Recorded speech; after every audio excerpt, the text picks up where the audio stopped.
Hello friends, तो आज हम जानेंगे नेक्स्ट पार्ट में तुगलक वंश 1320 से 1414 तक जिसका शासनकाल था।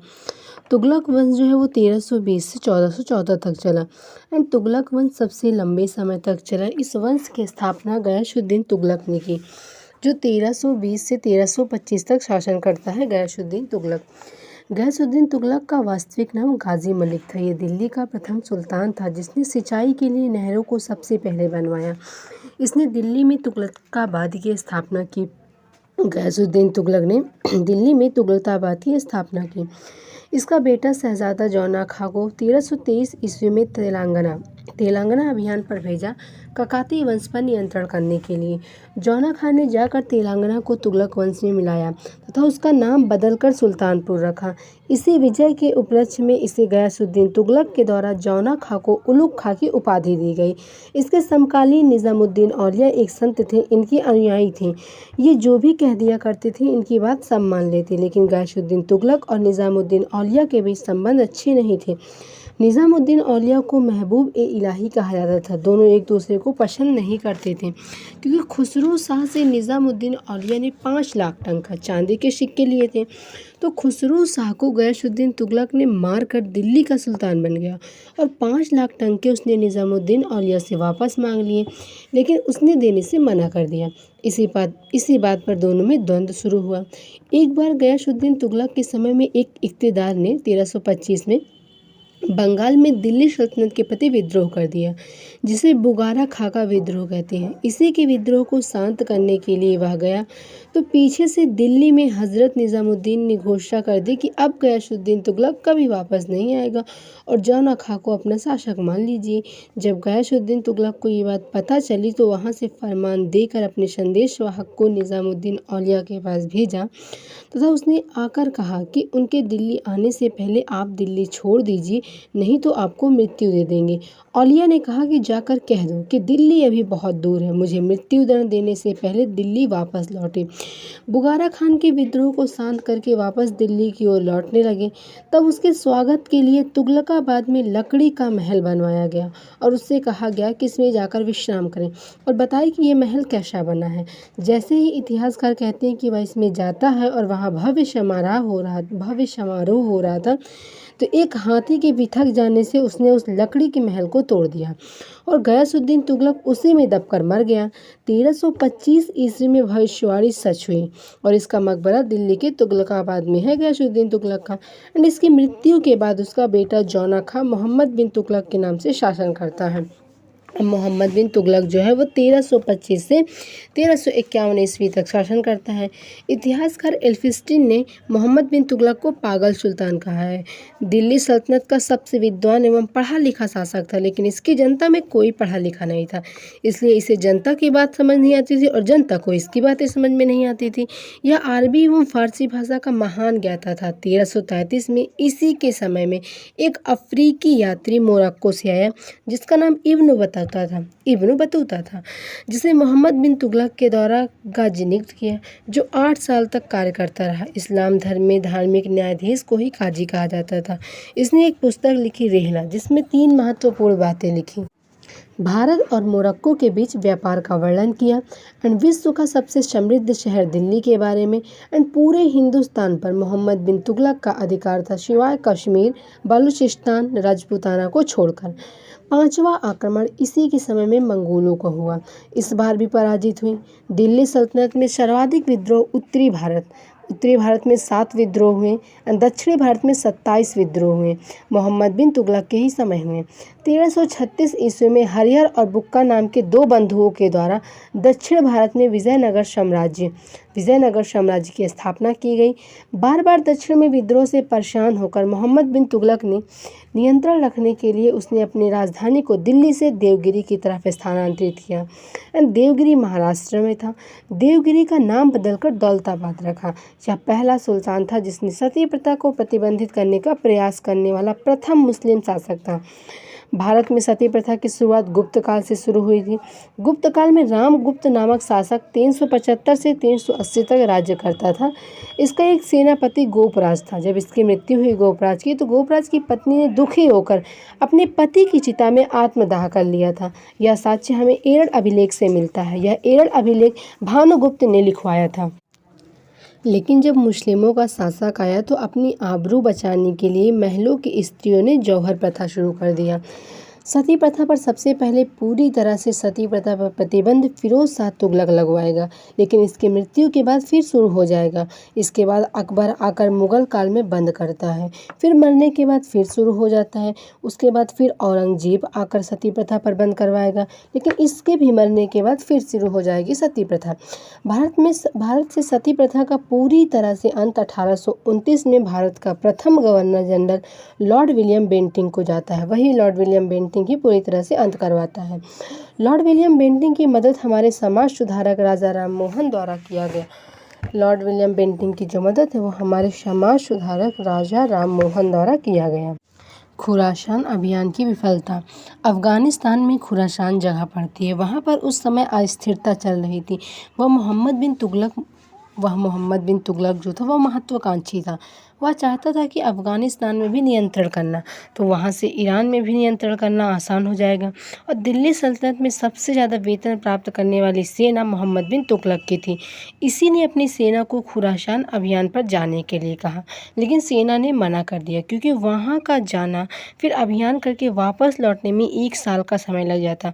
इसलिए मोहम्मद बिन तुगलक ने अपनी सेना को 1 साल का नकद वेतन देकर खुरासान अभियान पर भेज दिया। लेकिन ये जैसे ही सिंध तक पहुंचता है, इसे पता चलता है कि अफगानिस्तान में उज़्बेकों ने शासन कर लिया, वहां पर स्थिरता आ चुकी है। इस अभियान के विफल होने पर आर्थिक नुकसान बहुत अधिक मात्रा में हुआ तुगलक को। आर्थिक नुकसान की भरपाई के लिए इसने दोआब में कर वृद्धि। दोआब क्या होता है? 2 नदियों का क्षेत्रीय विभाग। उसी वर्ष वहाँ सूखा पड़ गया, तो उतना भी राजस्व नहीं आया जितना हर साल आया करता था। इसलिए इसने कृषि एवं सिंचाई विभाग की स्थापना की, जिसे दीवान ए कोही कहा जाता था। एंड इसने सांकेतिक मुद्रा का प्रचलन किया और चांदी के टंका और तांबे के टंके को बंद करवा के इसने कांसे के सिक्के चलवाए। जैसे ही इसने सांकेतिक मुद्रा का प्रचलन किया, वहाँ की जनता को कुछ समझ में ना आया और वहाँ के हर घर में लोग बर्तन तोड़ कर सिक्के बनाने शुरू किए। इतिहासकार कहते हैं कि इसके समय में हर घर में टकसाल हुआ करता था। इसका ये भी उद्देश्य विफल हुआ। इसका 5वां उद्देश्य जो इसकी विफलता थी, कराचिल अभियान की विफलता। कराचिल अभियान के द्वारा ये चीन पर आक्रमण करना चाहता था, वहाँ की पहाड़ियों पर नियंत्रण करके, परंतु जब उसके सैनिक इस अभियान पर गए तो आधे से ज़्यादा ठंड के कारण उनकी मृत्यु हो गई, जिससे ये भी उद्देश्य विफल हुआ।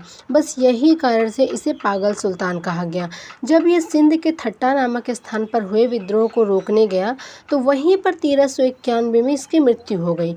तबीयत खराब होने के कारण मरने से पहले इसने चचेरा भाई इसका फिरोज शाह तुगलक को दिल्ली का अगला सुल्तान थट्टा नामक स्थान पर बनाया। अब जो हमारा अगला सुल्तान होगा वो फिरोज शाह तुगलक होगा और उसका शासनकाल 1351 से 1388 ईस्वी तक होगा। दिल्ली का सबसे ज़्यादा परोपकारी शासक फिरोज शाह तुगलक को ही माना जाता है। इसने ऐसी कई नीतियाँ बनाई थी जो जनता को फ़ायदा पहुंचाती थी। ये जलालुद्दीन मोहम्मद अकबर की तरह ही कार्य करता है।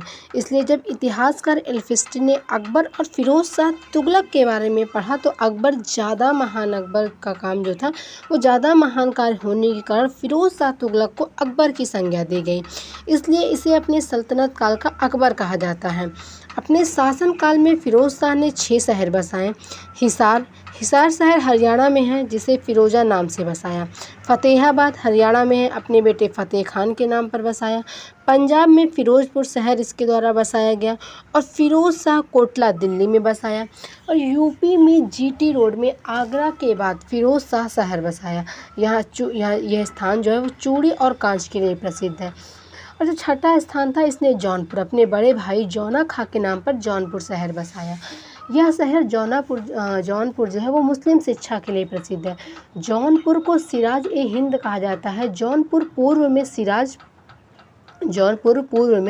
सिराज पश्चिम में, इसलिए जौनपुर को पूर्व का सिराज भी कहा जाता है। सिंचाई के लिए सबसे सर्वाधिक नहर बनवाने वाला ही फिरोज शाह तुगलक था। इसने सिरसा में 1200 बगीचे में फलों के बाग लगवाए। इसने जगन्नाथ मंदिर उड़ीसा को नष्ट करवाया और ज्वालामुखी मंदिर को भी लूटा। ज्वालामुखी मंदिर से संस्कृत के दस्तावेज हिमाचल प्रदेश के कांगड़ा में दस्तावेज चुरा कर नष्ट करवाए उसने।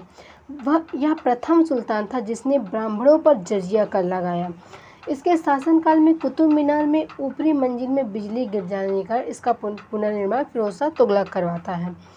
ऊपरी 2 मंजिल इसी ने बनाए। सती प्रथा पर प्रतिबंध लगाने वाला दिल्ली सल्तनत का प्रथम सुल्तान था। इसने जनता को आर्थिक मदद देने के लिए दीवान ए खैरात विभाग की स्थापना की। इसने एक चिकित्सालय की भी स्थापना की जिसे दार उल शिफा कहते हैं। हमें हरियाणा के अंबाला से एक टोपरा स्तंभ मिला तथा मेरठ के अशोक का स्तंभ मेरठ मिला। लेकिन टोपरा स्तंभ और मेरठ स्तंभ को दिल्ली स्थानांतरित फिरोज शाह तुगलक के द्वारा करवाया गया था। यह पहला सुल्तान था जिसने सैनिक के पद को आनुवंशिक बनाया था। 1388 ईस्वी में फिरोज शाह तुगलक की मृत्यु हुई। 1388 से 1394 तक यहाँ 5 अयोग्य शासक बैठे तथा 1394 से 1414 तक तुगलक वंश का अंतिम सुल्तान नसीरुद्दीन महमूद हुआ। ये भी अयोग्य था, लेकिन इसके शासनकाल में तैमूर का आक्रमण 1398 में तुर्क के समरकंद के शासन ने किया। ये एक पैर से लंगड़ा था, इसलिए इसे तैमूर लंग भी कहा जाता है। इसके आक्रमण का उद्देश्य केवल दिल्ली से लूटपाट करना था। इतिहासकारों का कहना है कि यहाँ आकर इसने लगभग 1 लाख लोगों का कत्ल किया था और भारी संपत्ति लूट के ले गया था। इसके आक्रमण के समय नसीरुद्दीन का सेनापति मंत्री खिज्र खां ने इसकी मदद की थी। खिज्र खां की मदद से पूरा उत्तर भारत पर कब्जा कर लिया और नसीरुद्दीन अपने पास दिल्ली और आसपास के क्षेत्रों को ही सिर्फ बचा पाया। तैमूर को ना तो यहाँ रहना था और ना ही वंश बसाना था, तो जीते हुए सारे क्षेत्रों का शासक अपने बेटे शाहरुख खान को घोषित कर दिया। लेकिन ना तो यहाँ तैमूर खान रुका और ना ही शाहरुख, लेकिन उसके द्वारा जीते गए प्रदेशों पर खिज्र खान ने शासन किया और उसे समरकंद राजस्व भेज दिया करता था। यहाँ पर तुगलक वंश कमज़ोर हुआ और नसीरुद्दीन मोहम्मद को खिज्र खान ने दिल्ली से हटाया और एक सल्तनत की स्थापना की। इल्तुतमिश के समय दिल्ली में 1221 में चंगेज़ खां और नसीरुद्दीन के समय 1398 में तैमूर का आक्रमण होता है। दिल्ली सल्तनत में सबसे पहला शिया वंश सैयद वंश कहलाता है। सैयद वंश का जो शासनकाल है वो 1414 से 1491 तक चलता है, जिसका पहला शासक खिज्र खां 1414 से 1421 तक शासन करता है। सैयद वंश की स्थापना दिल्ली में खिज्र खां ने किया। इसने सुल्तान की उपाधि धारण नहीं की। इल्तुतमिश से लेकर इब्राहिम लोदी तक सभी सुल्तान कहलाएंगे, लेकिन खिज्र खां को छोड़कर, क्योंकि इसने सुल्तान की उपाधि धारण नहीं की। इसका उत्तराधिकारी मुबारक शाह हुआ। यह एक अयोग्य शासक था। मुबारक शाह 1421 से 1434 तक शासन करता है। मुबारक शाह अयोग्य था, लेकिन इसने अपना एक वजीर बहलोल को नियुक्त किया। इसी ने बहलोल को खाना की उपाधि दी। यह नाम मात्र का शासक रह गया। इसकी सारी शक्तियाँ बहलोल के पास आ गई और इसका उत्तराधिकारी मोहम्मद शाह हुआ। मोहम्मद शाह जो है वो 1434 से 1445 ईस्वी तक शासन करता है। मोहम्मद शाह बहलोल से इतना प्रभावित था कि इसने इसे अपना पुत्र घोषित किया, लेकिन मोहम्मद शाह की मृत्यु के बाद इसका असली पुत्र अलाउद्दीन आलम शाह सिंहासन पर बैठता है। इसके बहुत अयोग्य होने की वजह से इसका फ़ायदा बहलोल ने उठाया और कहा कि आप अपना सिंहासन समर्पित कर दो, अन्यथा मैं तुम्हें मार दूंगा। यह बहुत ही कमज़ोर शासक होने का इसने अपना सिंहासन समर्पित कर दिया। सैयद वंश का अंतिम शासक अलाउद्दीन आलम शाह था। बहलोल लोदी ने ही दिल्ली में अगला वंश लोदी वंश की शुरुआत करता है, बहलोल लोदी। अब जो लोदी वंश है वो 1451 से 1526 ईस्वी तक चलेगा। अब लोदी वंश के पहले ना भारत में तुर्की शासन कर रहे थे, लेकिन अब भारत का प्रथम अफगानी वंश लोदी वंश कहलाता है। तुगलक वंश के बाद सबसे लंबे समय तक चलने वाला वंश लोदी वंश है। लोदी वंश का संस्थापक भी बहलोल लोदी है। बहलोल लोदी जो है वो 1451 से 1489 तक शासन करता है। इसने अपने नाम पर बहलोली सिक्के चलवाए। इसने जौनपुर पर आक्रमण करके उसे लोदी साम्राज्य में मिलाया। इसका उत्तराधिकारी इसका पुत्र सिकंदर लोदी हुआ। अब सिकंदर लोदी जो है वो 1489 से 1517 ईस्वी तक शासन करता है। सभी सुल्तान दाड़ी में रहते थे, लेकिन एकमात्र शासक जो क्लीन शेव में रहता था सिकंदर लोदी। 1498 में इसके समय में भारत में यूरोप से पुर्तगाली वास्को डी गामा आया था। 1504 में सिकंदर लोदी के द्वारा आगरा शहर को सिकंदराबाद से बसाया गया। यहीं पर इसने बादलगढ़ के किले पर अधिकार किया था, जिसे राजा बादलगढ़ ने बनवाया था। 1506 में सिकंदर लोदी इसने अपनी राजधानी को दिल्ली से आगरा स्थानांतरित किया। दिल्ली सल्तनत की सबसे आखिरी राजधानी आगरा बनी। सिकंदर लोदी कवि के रूप में भी जाना जाता है। इसकी कलम का गुलरुखी था। इसकी कलम का जो नाम था गुलरुखी थी। इसने आयुर्वेदा पर एक पुस्तक लिखी जिसका नाम फरहंगे सिकंदरी कहलाती थी। इसने भूमि मापन की इकाई चलवाई थी जिसे गज सिकंदरी कहा जाता था। एक सिकंदरी गज बराबर 30 इंच होता था। इसने भी अपने समय में कुतुब मीनार की मरम्मत करवाई थी। और इसका उत्तराधिकारी सिकंदर लोदी का उत्तराधिकारी इसका पुत्र इब्राहिम लोदी हुआ, जो भारत का अंतिम शासक कहलाता है। और लोदी वंश दिल्ली सल्तनत का भी अंतिम शासक इब्राहिम लोदी हुआ। लोदी वंश का भी और दिल्ली सल्तनत का भी अंतिम शासक इब्राहिम लोदी होता है। इब्राहिम लोदी जो है वो 1517 से 1526 तक शासन करता है। इसके सिंहासन पर इब्राहिम लोदी के सिंहासन पर बैठते ही इब्राहिम लोदी घटोली का युद्ध लड़ता है। 1517 ईस्वी में इब्राहिम लोदी और राणा सांगा के बीच, वास्तविक नाम राणा सांगा का था, संग्राम सिंह के बीच लड़ा गया। राणा सांगा में इब्राहिम लोदी को पराजित किया। राणा सांगा ने इब्राहिम लोदी को पराजित कर दिया और पराजित होने के बाद इब्राहिम लोदी दिल्ली वापस लौटा। और 2 ही वर्ष बाद 1519 में भारत में आगमन होता है बाबर का। बाबर ने अपना पहला आक्रमण भीरागढ़ के बाजौर नामक किले पर किया और वो अपने साथ एक नायाब चीज़ लाया था, कैनवास, गोली मतलब बारूद लाया था। उस समय लोदी का ही पंजाब का सरदार दौलत खान हुआ करता था। उसी ने बाबर को आक्रमण करने के लिए आमंत्रित किया था और 1526 में ही महत्वपूर्ण युद्ध लड़ा गया इब्राहिम लोदी और बाबर के बीच, जिसमें बाबर ने इब्राहिम लोदी की हत्या करके मुगल वंश की स्थापना करता है। इब्राहिम लोदी जो है दिल्ली का एकमात्र ऐसा सुल्तान था जो युद्ध में लड़ते हुए मारा जाने वाला शासक था। और यहीं से अब शुरू होगा मुगल वंश। मुगल वंश की शुरुआत यहाँ से होगी जब मृत्यु होगी इब्राहिम लोदी की। मुगल वंश की शुरुआत होती है 1526 से 1707 ईस्वी तक हमारा मुगल वंश चलता है। और बाबर ने ही 1526 में मुगल वंश की स्थापना करता है। बाबर ने 1526 में मुगल वंश की स्थापना की। मुगल काल को भारत के इतिहास का द्वितीय स्वर्ण काल कहा जाता है और गुप्त काल को पहला स्वर्ण काल कहा जाता है। गुप्त काल जो है वो हमारा वो 319 से 540 ईस्वी तक चला था। गुप्त काल को पहला स्वर्ण काल और मुगल वंश को इतिहास का द्वितीय स्वर्ण काल कहा जाता है। कला संस्कृति का विकास मुगल काल में देखने को मिला। भारत की ज़्यादातर प्रसिद्ध इमारतें मुगल काल में ही बनी हैं। मुगल काल से पहले हमें कला स्मारकों का ही विकास गुप्त काल में देखने को मिलता है। इसलिए इतिहासकारों ने कहा है कि हमारे भारत में 2 स्वर्ण युग हुए हैं, गुप्त काल और मुगल काल। बाबर 1526 से 1530 तक शासन करता है। बाबर का जन्म 14 फरवरी 1483 में फरगना तुर्की में हुआ था। इसके पिता का नाम उमर शेख मिर्जा था तथा माता का नाम कुतलुक निगार बेग था। पिता तैमूर के वंश से संबंधित था तथा माँ चंगेज खान से संबंधित थी। तैमूर तुर्क के समरकंद में शासन किया करता था तथा चंगेज खान मंगोलिया थे। पिता की तरफ से 5वां वंशज और माता की तरफ से 14वां वंशज बाबर था। मुगलों का 300 सालों तक शासन करना ये तो होना ही था, क्योंकि बाबर के अंदर चंगेज और तैमूर जैसे खतरनाक शासकों का खून बह रहा था।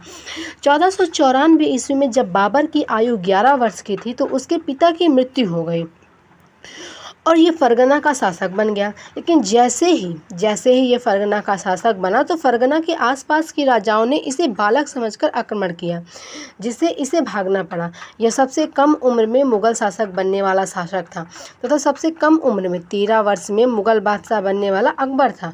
फरगना से निकलकर बाबर ने समरकंद तुर्की पर आक्रमण किया, तो वहाँ पर इससे संबंधित रिश्तेदार शासन कर रहे थे। इसने वहीं आक्रमण करके शासन किया। बाबर ने 1494 से 1502 तक समरकंद में 8 वर्षों तक शासन करने के बाद भी यह यहाँ पर स्थिर न हो सका, तो 1502 ईस्वी में उज़्बेकों का आक्रमण होता है। जब 1502 में उज़्बेकों का आक्रमण होता है और लड़ा जाता है सरेपुल का युद्ध। सरेपुल का युद्ध लड़ा गया बाबर और शैबानी खां के बीच। इस युद्ध में शैबानी खां ने बाबर को पराजित कर दिया।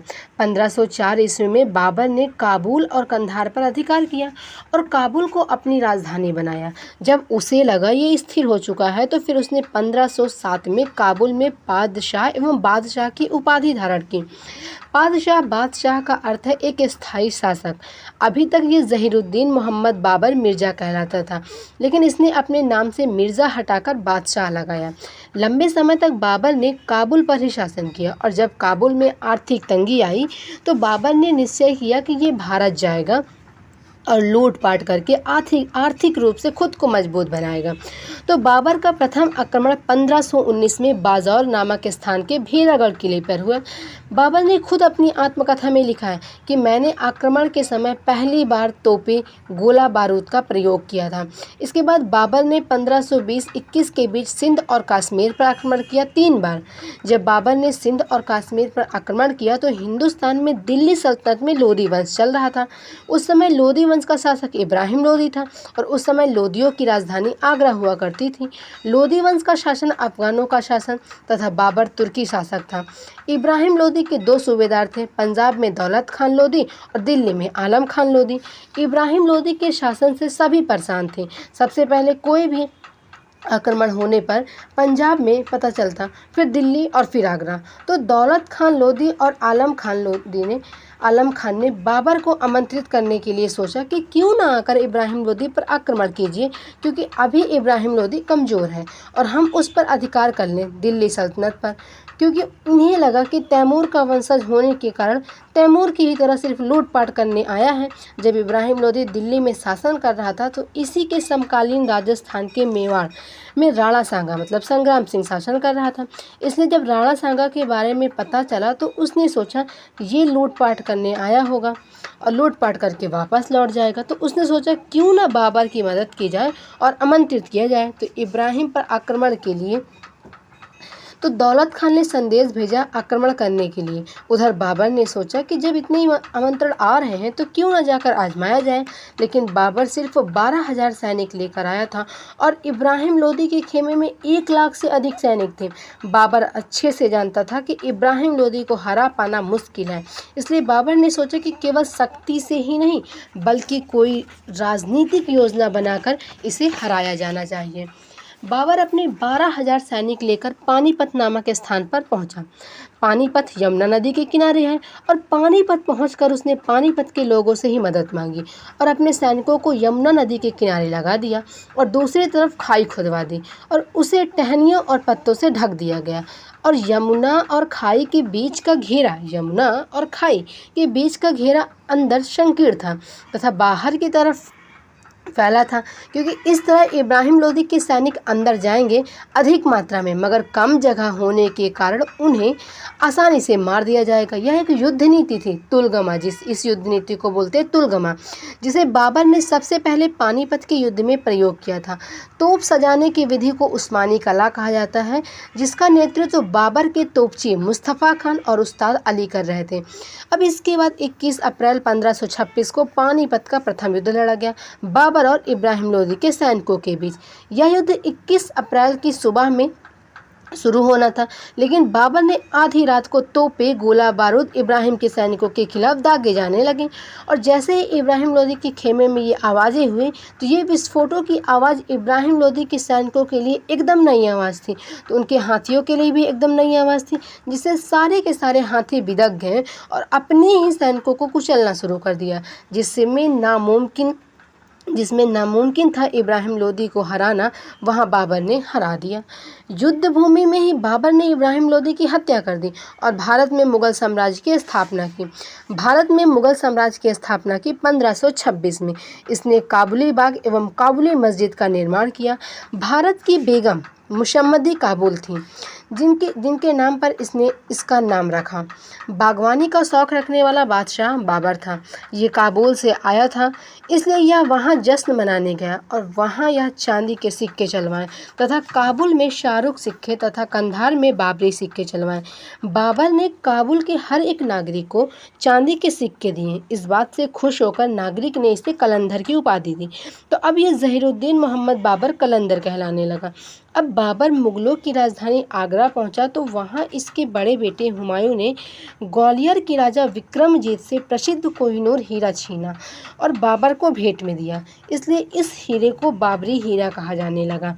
अब बाबर मुग़ल साम्राज्य की स्थापना भारत में कर चुका था और होश उड़ चुके थे पूरे के पूरे हिंदुस्तान की, क्योंकि सभी ने यही सोचा था कि बाबर केवल हिंदुस्तान में लूटपाट करने आया था, लेकिन कोई नहीं जानता था कि बाबर हिंदुस्तान में मुग़ल वंश की स्थापना कर देगा। बाबर जब आगरा पहुंचा तो सबसे पहले इसके दिमाग में एक बात आई कि बड़ी मुश्किल से स्थिरता आई है, इसे बेकार नहीं जाने देना है। सबसे पहले आसपास के क्षेत्रों से मुग़ल साम्राज्य का विस्तार करना इसका उद्देश्य था। लेकिन आगरा पहुंचते ही बाबर को सबसे पहले राणा सांगा की याद आई कि जिसने मदद का सहारा देकर मदद करने आया नहीं। राणा सांगा ने संदेश भेजकर मदद का वादा जरूर किया था, लेकिन ऐन वक्त पर मदद करने नहीं गया। वो तो भला हो उस्ताद अली और मुस्तफ़ा खान का और बाबर की तुलगमा युद्ध नीति उस्मानी विधि का, जिससे पानीपत युद्ध को जीत लिया था। और अब सबसे पहले इसी के पास पहुंचेंगे। 1527 में होगा खानवा का युद्ध। बाबर और राणा सांगा के बीच लड़ा गया। राणा सांगा की मदद इब्राहिम लोदी का चचेरा भाई महमूद लोदी और एक राजपूत शासक मेदिनी राव, जो मालवा का शासक था, कर रहे थे। जब बाबर खानवा का युद्ध लड़ने गया तो उसने देखा कि राणा सांगा की सेना बाबर की सेना से 3 गुनी है और वह अच्छे से जानता था कि राणा सांगा को पराजित करना मुश्किल है, क्योंकि एक बार वह घटोली के युद्ध में इब्राहिम लोदी को भी हरा चुका है। बाबर अपने सैनिकों में गया और जोश भरते हुए कहा, हम हिंदुस्तान में आए हैं इस्लाम धर्म का प्रचार करने और हम चाहते हैं कि हिंदुस्तान में इस्लाम धर्म की स्थापना हो। हमें दर बदर भटकने की ज़रूरत न पड़े तो इसे युद्ध नहीं धर्म युद्ध की तरह लड़िए। धर्म के लिए ही युद्ध को जिहाद कहा गया। 1/3 सेना ने ही खानवा के युद्ध को में पराजित किया और इस युद्ध को जीतने के बाद बाबर ने गाजी की उपाधि धारण की। गाजी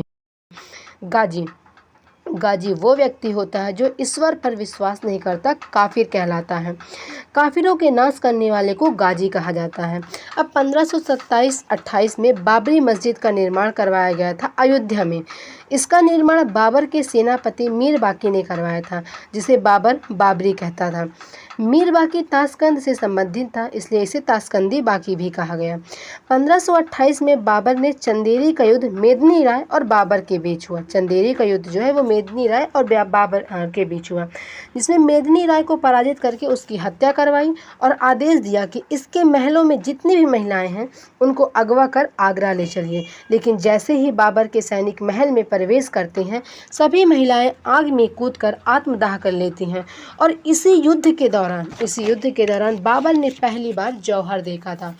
मेदिनी राय को पराजित करके जब रात को जश्न मना रहे थे तो इसने देखा कि एक सैनिक जो गोश्त तलवार से उठा के खा रहा था।